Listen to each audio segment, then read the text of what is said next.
Ladies and gentlemen, we are live from the Isle of Man in the UK.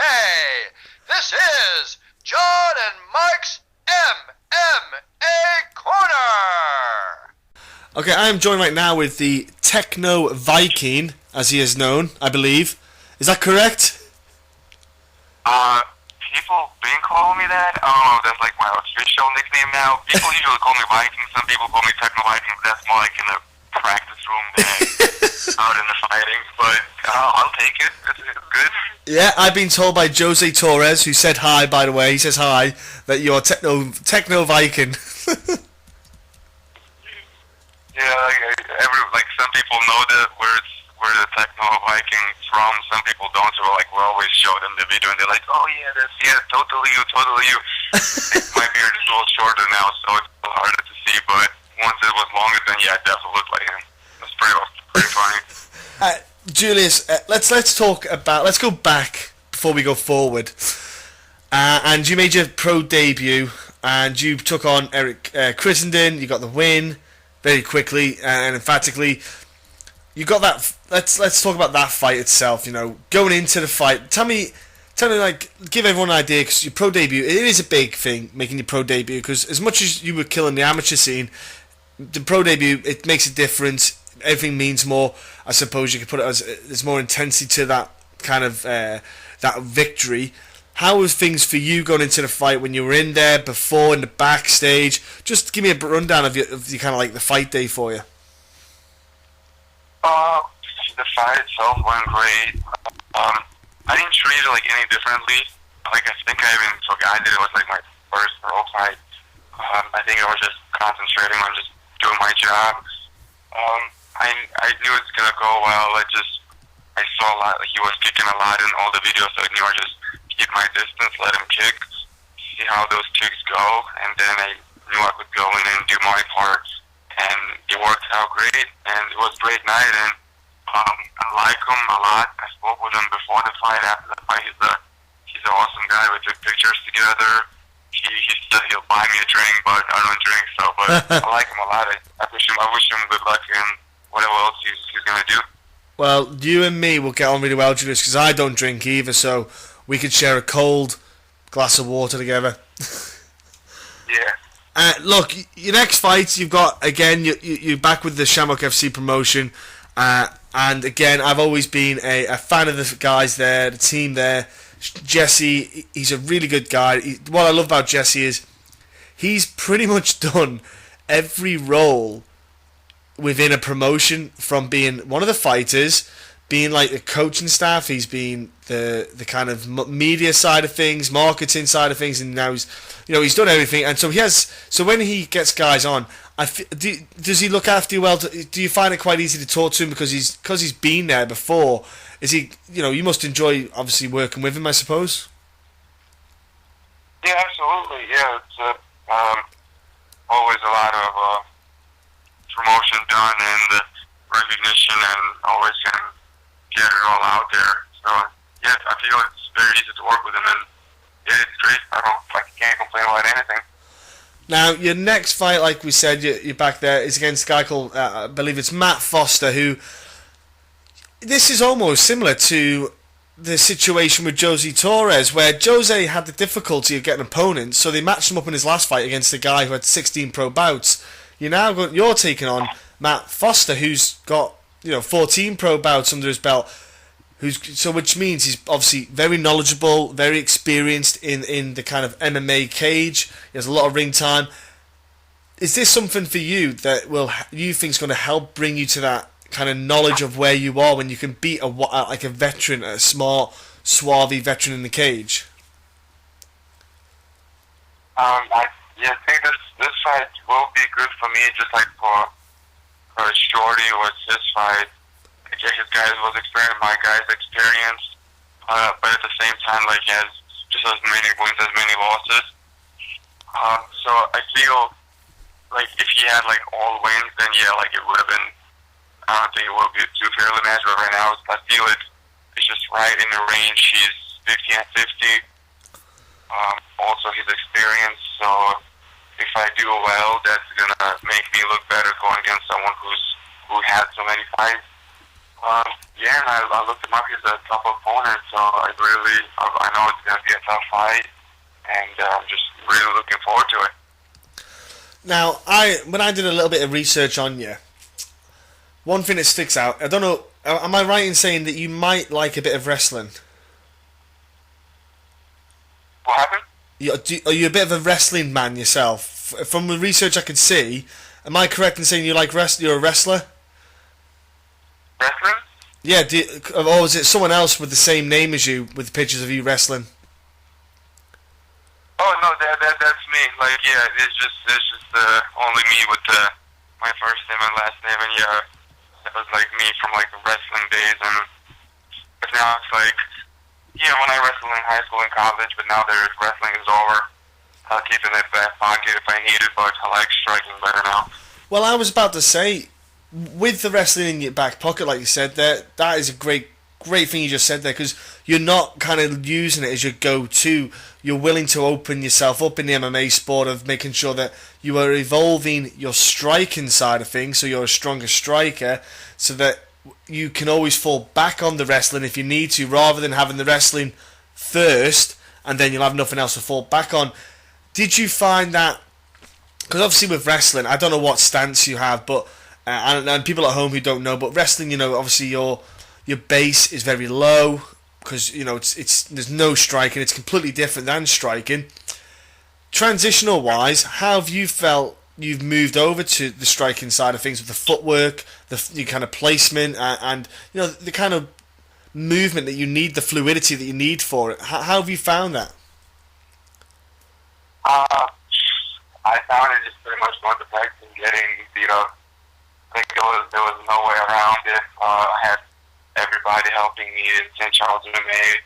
I had Quentin O'Brien helping me, Shorty Torres. I just had a lot of time with them, and it wasn't just like, oh, I get in and I just practice and I go home. It was consistently over and over and over again.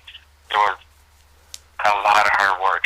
I was horrible at the beginning. It was bad to watch, but I knew there was a lot to work on. I stick with it, and there was no way around it, but just keep working and working at it. And I think one day something clicks. And yeah, I think I'm a little better now, and I still have lots and lots to improve. So I'm not gonna say I'm great or like even just good. I think I'm okay. So by getting that kind of low standard, I'm always gonna like strive to like reach higher and higher. Yeah. Well, that I was going to say, because you're still early in the sport, you're still early in learning new skill sets. It's something that just happens. Well, the best example I can use is, look right now, this weekend coming, you have UFC 198, Fabrizio Verdum defending his heavyweight title against Stipe Miocic. Who would have thought, let's say 4 years ago, that Fabrizio Verdum would be one of the most dangerous strikers in the heavyweight division? Like, his striking now, thanks to, you know, Rafael Cordero at King's MMA, is absolutely staggeringly different than it was 4 years ago, and it blows your mind. So you're at that kind of point where you're still learning the foundations, the fundamentals, which is the key to anything. A lot of people these days, I think, even people trying to learn wrestling, what they're not doing, what grinds me, is people aren't doing the basics with wrestling, especially over here, because I'm in the UK, and you know, I've been around someone trying to coach wrestling to someone, and he's not a wrestler himself, he's never done wrestling, but he's trying to teach people stuff that you really shouldn't need to teach them, and he's not teaching the right basics and fundamentals and foundations and principles of wrestling, and he's trying to teach them, I think, what I would claim as advanced wrestling. Same with striking, Julius. You got to learn the basics of striking, then you build up from that, and that's what you're doing right now. Yeah. I feel like even right now, like one of the coaches, Matt Wright's house, like sometimes he stops and he's like, "No, you throw jab like this," and like he just shows everything super basic. Yeah. Like turn your heel and just in slow motion, simplest punch, jab. Throw like this, and he like shows it, and he like explains to him like, oh, okay, like it's so basic, but at the same time you could turn that basic into like very advanced. That's the thing, yeah, you're spot on. It's key to learn those fundamentals, and the fact that your coaches are being smart and pointing out the particulars each time you do it and making sure you're learning it, that's showing that they care about you as a fighter and they see your potential and see that you can be a lot more in the future. So look, your coaches are taking great care of you.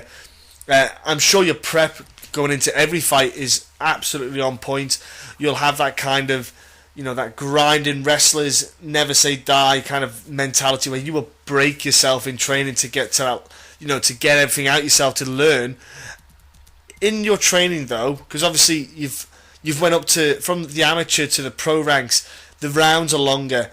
Your conditioning must be one of the things you focus on quite a bit to make sure your conditioning is on point. Because again, with wrestling, it's intense wrestling, but it's a different kind of conditioning you need for wrestling than it is for MMA. So, how has your transition went from that side of things as well, the conditioning side?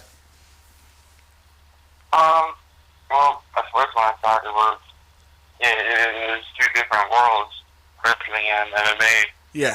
Because they have to punch at laps, yes, switch and slow switch for wrestling.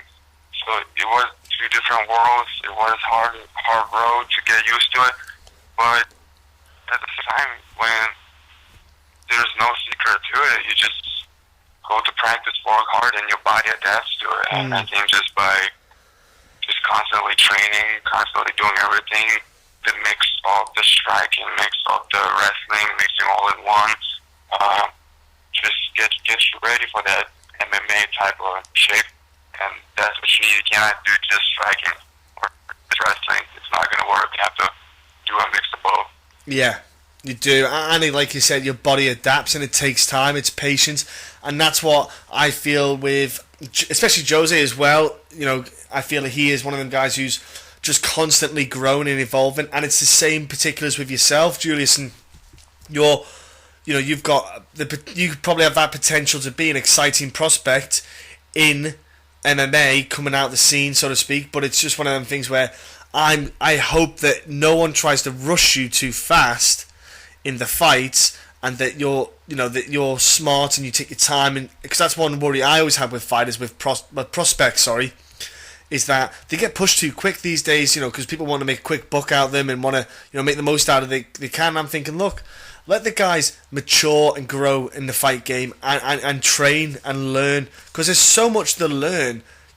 You can't rush people too quick. There's too much information for them to absorb. You need to give them time to learn something new, then apply it in training, and then make sure they've got that embedded in them before they start to apply it in a fight. There's so much to learn, my friend. I hope that for yourself as well, you feel that you're going to do the smart thing and not try to, rush to the stars and try and push yourself too quickly, too fast. Yeah, definitely don't want to push too fast, because everyone's expecting so much out of you. Great, go fight UFC. I get hurt, I get knocked out, they say I'm out of the game, and that will be the end of my story.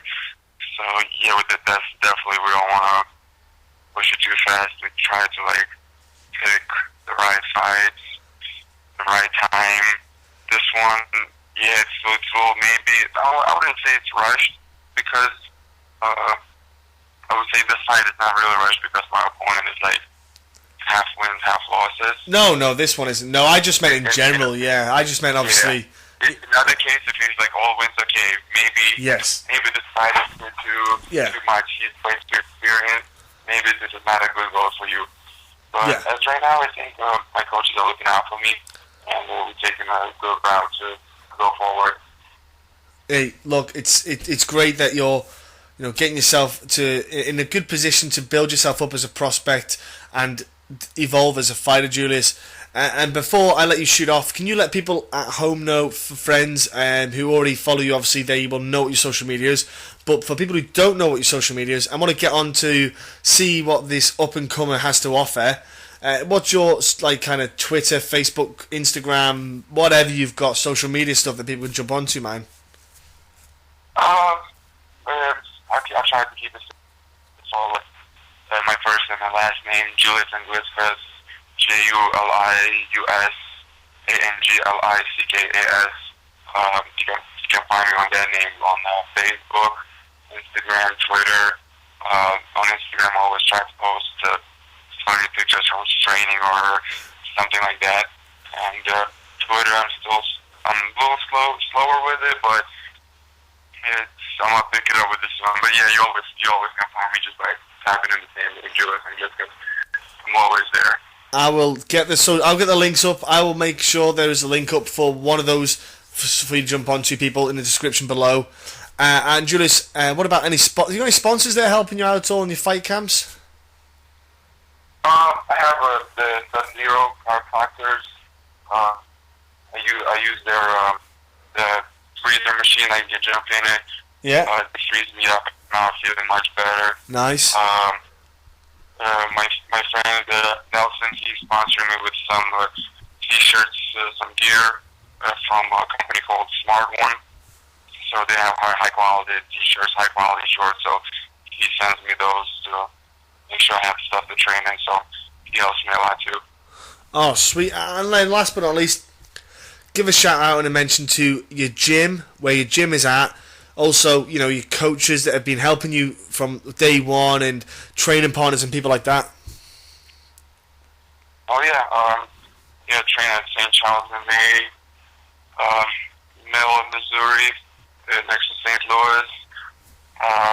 Big shout out to Mike Rogers, my head coach, Matt Rice's house. He's helping me a lot to pick up the mathematics of the game.